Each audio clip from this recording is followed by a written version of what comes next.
Hare Krishna, Hare Krishna, Hare Krishna. Bhagavadgita, chapter 2, verse 14. Matra sparsasta kaunteya sitoshta sukha dukkada agama paino nitya tamti tikshasva bharata. Matra sparsasta kaunteya. Kaunteya. Here Arjuna is addressed as Kaunteya. Matra sparshastu, contact of the senses with the sense objects. Contact of the senses with the sense objects. They create Sita Ushna, cold, heat, Sukha Dukkha, happiness and distress. Agama, Apayana, Anitya. They come, they go, and they are temporary. Tikshasva Bharata, tolerate them. Again, Bharata means Arjuna. The pleasure and pain, the happiness and distress, the heat and cold, all these things do happen by the contact of the senses with the sense objects. They come, they go, they are temporary. The solution is tolerate. Now let us analyze. The first point. Arjuna has been addressed in this particular verse as Kaunteya and as Bharata. One mother's side, Kunti Putra, the other is Bharata, his father's side. So Krishna, Lord Krishna, is indicating to Arjuna, you belong to a very rich heritage, very high civilization. You are the inheritor of a rich culture, rich civilization, rich heritage. You are lamenting on the battlefield. In this hour of crisis, when the time has come to protect Dharma, as a king, your duty is to protect Dharma. This is not the time to say, Swajana and Savandava, my people, your people. Only say Dharma and Adharma. Whoever is on Adharma side, whether it is Bhishma, Drona, Krupacharya, Karna, whoever is there, they have to be killed. They have to be killed. Dharma is to be protected. That's the job of a king. Being the inheritor of a rich civilization, Arjuna, don't please lament. That's why he has addressed Arjuna as Kaunteya and as Bharata. Giving him the hint, you are not belonging to any other civilization, a rich inheritor of a very rich civilization. Next. This particular body houses 5 senses. Eyes, seeing, ears, nose, tongue, skin. With these 5 senses, one side senses are there, one side worldly objects are there. Let me repeat again. One side senses are there, one side worldly objects are there. These senses come in contact with the worldly objects. That sends certain stimulations to our mind. They may be happiness, they may be sorrowfulness. They may be cold, they may be hot. Continuously this happens. We see a beautiful scenery. Wow, very good. We feel pleasure of it. We eat a very good food, dish. Very tasty. We enjoy it. We touch the heat, it got burnt, we feel it. We touch the ice, cold, we feel it. So this contact of the senses with the sense objects continuously creates some ripples in the mind. Either we enjoy or we suffer. Either we are happy in the happy mood, very good happiness, or in a distress. The same thing may create different stimuli in different situations. Example, cold water. In summer you will enjoy. The same cold water in winter, you will say you will suffer. I don't want. Different persons, say a non-veg food to a vegetarian, he will not like. It will send different feelings in him. He will not be happy. To a non-vegetarian, he will be very happy. Same for alcohol. A non-alcoholic person, if you offer him alcohol, you will feel sorry for it, you will feel bad for it. So, the product itself does not create any impression on the mind. Again, it depends upon the culture of the person, on the mental status of the person, on the background of the person.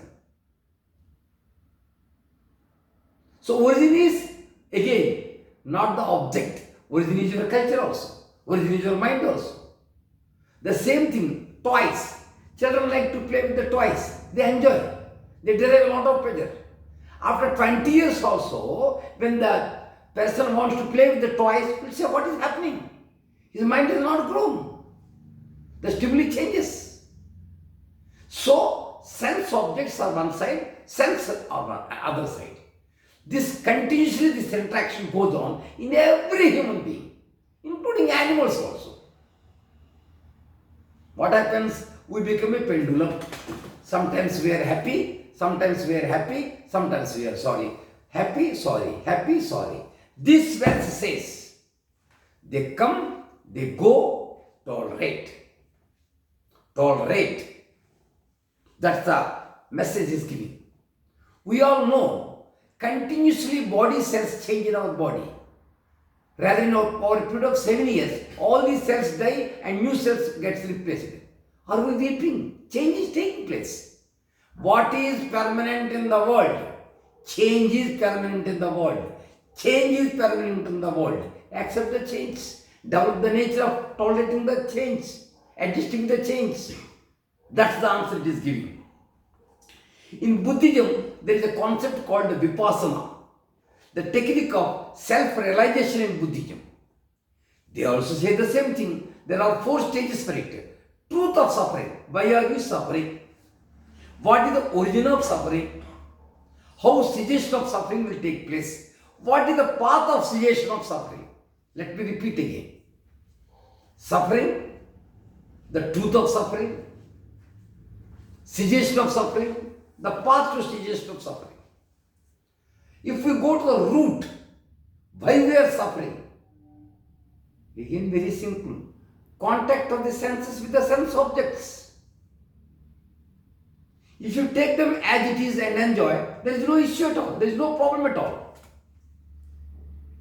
So from this particular verse, what is the take home? Take home number 1. You want liberation, which is the goal of Bhagavadgita, equanimity, equilibrium, both in happiness and sorrowfulness, in happiness and in distress, in heat and in cold.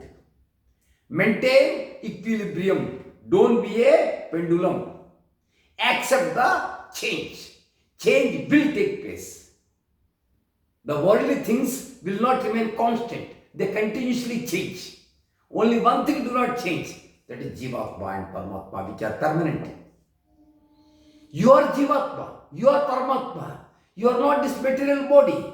This material body will change. So, don't sway away. Don't be a pendulum with the movement of the senses and sense objects. Feel your Jivatma, you are part and parcel of Paramatma, and enjoy. See the drama, see the game, how the senses are playing with the sense objects. Be a witness. Because, as I told you, you are infinite and this whole world is finite. Yadrishyam tadnasyam. Today it is there, after 100 years it won't be there. So, this change continuously takes place. That is its nature. That is its nature. So, whenever any distress takes place, you tell him, to your mind, this too will pass away. This too will pass away. I am repeating again. This too will pass away. It is only a matter of time. Time is the best healer. Time is the best healer. Where there is light, there will be darkness. Where there is up, there is down. So when you are happiness, sometimes sorrowfulness will come. When you are sorrowfulness, that will pass away and happiness will come. So long the Jivatma does not merge with Paramatma, so long the Jivatma does not come out of all these levels and see the Paramatma, this will continue. You are Satchidananda. Sat means truth, ever existing. Chit means consciousness. Ananda, permanent Ananda. Not these worldly pleasures which come, which go. That particular Ananda, seeing the God, seeing the Super Soul, seeing the Almighty, that Ananda is permanent. That does not come, that does not go. You are part and parcel of that Ananda. That is the message of this particular verse. So always use this slogan, these two will pass away. To repeat, to recall, Lord Krishna started his teachings from verse 11. From verse 11 to verse 30. All these verses, he deals only on one point, that is what is body and what is soul.